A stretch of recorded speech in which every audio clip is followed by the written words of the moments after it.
John H. Bowlesley patented the flat-rung stepladder in 1862, and since then, working at height has come a long way.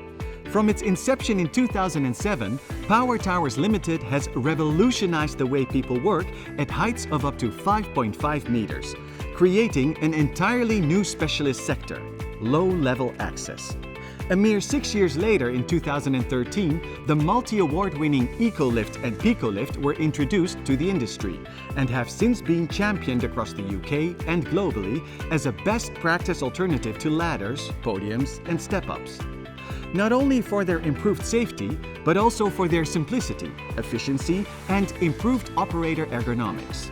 These groundbreaking machines have rapidly spread around the world by a combination of the entrepreneurial spirit of Power Towers and the breadth of JLG Industries.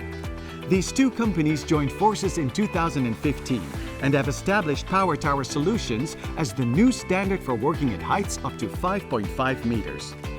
But what does this mean for you? At JLG, safety, efficiency, and ergonomics are ingrained in everything we do. That's why, from initial design to conception, our solutions have the user and the application at the forefront of the development process. Not only do we work to minimize the tangible safety risks associated with climbing up and down steps, overreaching and overstretching, but we work hard behind the scenes to combat the invisible forces working at height. We do this using the latest biomechanics, motion detection, and muscle sensing technology to continuously perform ergonomic tests on the Power Tower solutions. These determine the forces, triggering musculoskeletal stress points within workers to ensure that our solutions minimize forces on the body and maximize user well-being. Our customers are at the forefront of our minds in everything we do.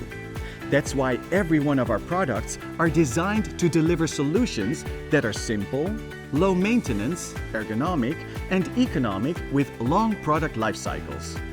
We've come a long way since the first step ladder in 1862, but that doesn't mean we'll stop rising to the occasion anytime soon.